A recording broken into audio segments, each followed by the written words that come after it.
Gracias, buenas tardes. Lo primero que quiero decir es que agradezco mucho la invitación, la presentación tan generosa. Yo estoy en mi casa,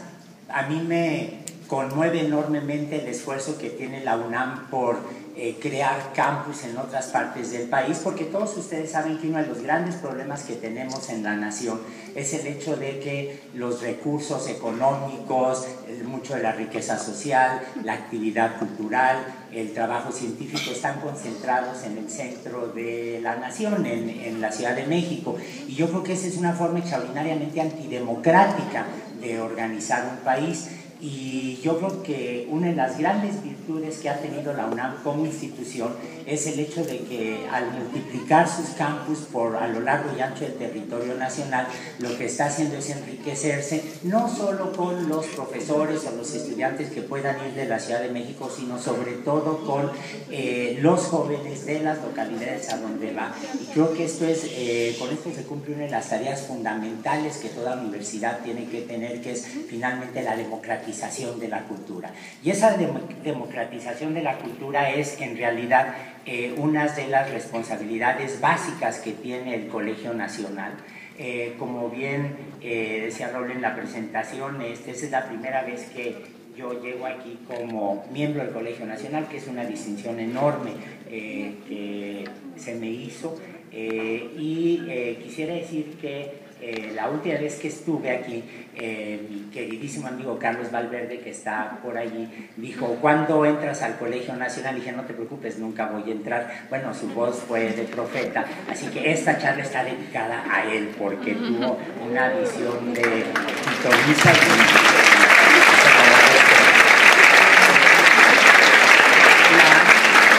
La otra cosa que quiero decir es que me da muchísimo gusto ver mucha gente joven, pero no tan joven, en el sentido que de repente cuando me dijeron el auditorio está lleno, dije: ojalá no vayan a ser niños de secundaria, que cuando uno les enseña la fórmula de la histidina se quedan absolutamente aterrados porque no saben de qué se trata.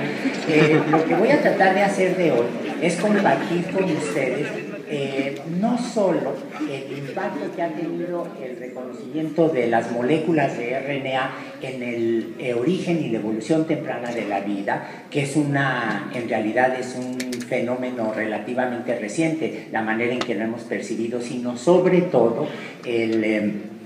tratar de contarles un poco la historia de cómo se fue dando cuenta la gente a lo largo de muchas décadas, a lo largo de muchas generaciones, gente que tenía algo que hemos perdido en la enseñanza de las ciencias y de la biología, de las ciencias de la vida en particular, que es el desarrollo de la intuición científica, para irse dando cuenta, a veces de manera parcial, a veces de manera equivocada, que el RNA, que siempre fue una molécula considerada como el patito feo de la biología molecular, en realidad es un actor central no solo en el origen de la vida, sino hasta nuestros días. A ese reconocimiento lo conocemos hoy en día con el término del mundo del RNA, en inglés de RNA World, y hay que decir que el término lo acuña Wally Gilbert en la década de los 80 con el argumento de que si hay un Disney World, ¿por qué no iba a haber un RNA World? Entonces,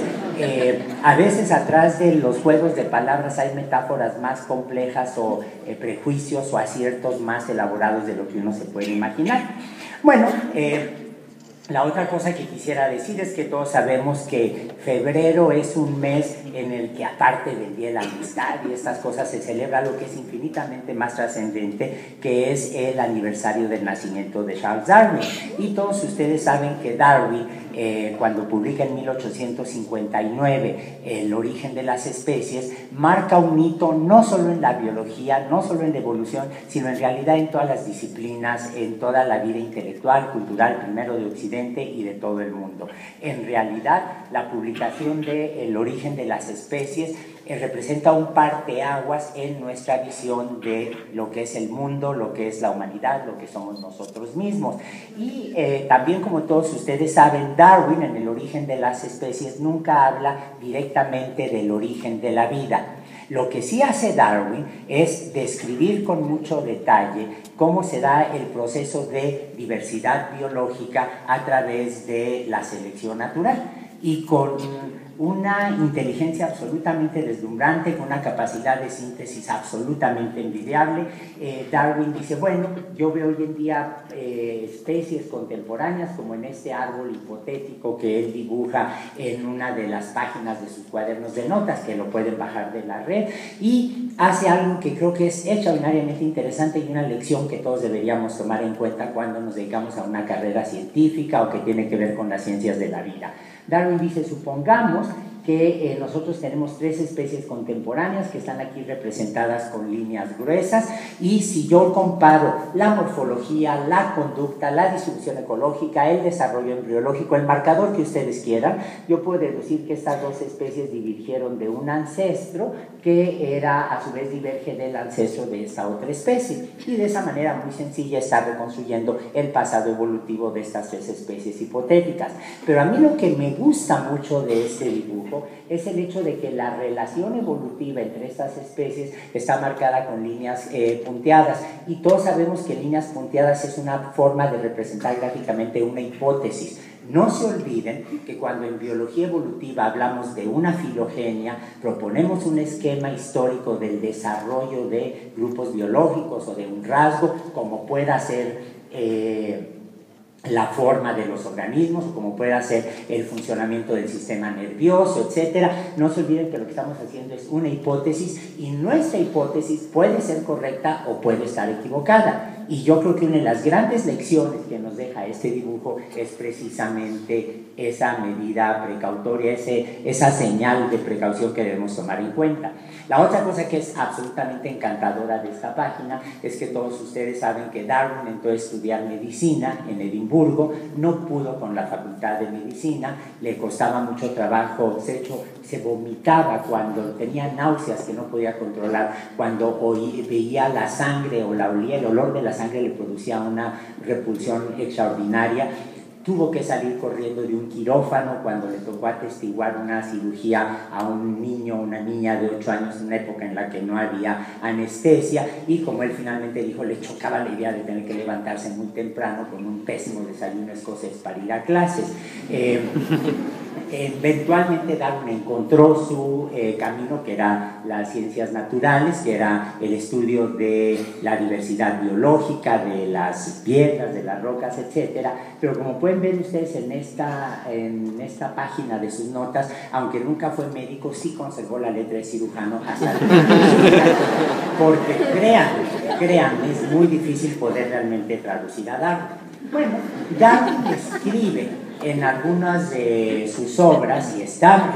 repetido una y otra vez en sus cuadernos de notas, que un objetivo ideal sería el que pudiéramos en un momento dado tener un árbol universal que agrupara a todos los seres vivos en la Tierra. Es muy fácil compararnos con un ratón. Ustedes saben, por ejemplo, hace un par de días se publicó un trabajo espléndido en Nature, en donde se habla, por ejemplo, de cómo una proteína que inhibe el agregamiento de las proteínas asociadas de la beta amiloide en el ratón probablemente es aplicable para los humanos. La bioquímica de los ratones no es tan diferente en algunos casos a la bioquímica de los humanos. Si yo veo un ratón, bueno, el ratón es un tetrápodo, tiene una simetría bilateral, yo soy un tetrápodo, tengo una simetría bilateral, el ratón tiene una cola, nosotros tenemos el coxis, que es el vestigio de la cola que alguna vez tuvimos, pero se dan ustedes cuenta que esa comparación anatómica no la puedo hacer con una levadura, o no la puedo hacer con un árbol,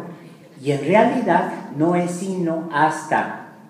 en los años 70 cuando los biólogos moleculares se dan cuenta que tienen un marcador absolutamente extraordinario, que es el RNA ribosomal. Y esto lleva a que se empiecen a construir árboles auténticamente universales, y la primer sorpresa que nos llevamos es que la vieja división taxonómica de plantas y animales no se sostiene. El esquema de los 5 reinos, que es muy bueno a nivel celular, el esquema de los 5 reinos que defiende Lynn Margulis, es espléndido a nivel celular, pero a nivel molecular, como con el RNA ribosomal, o con las RNA polimerasas, o con los factores de elongación, o con las unidades alfa y beta de las ATPasas, allí lo que realmente encontramos son lo que llamamos 3 grandes dominios, en donde tenemos las arqueas, que es este grupo de procariontes más o menos fastidiosos, excepto una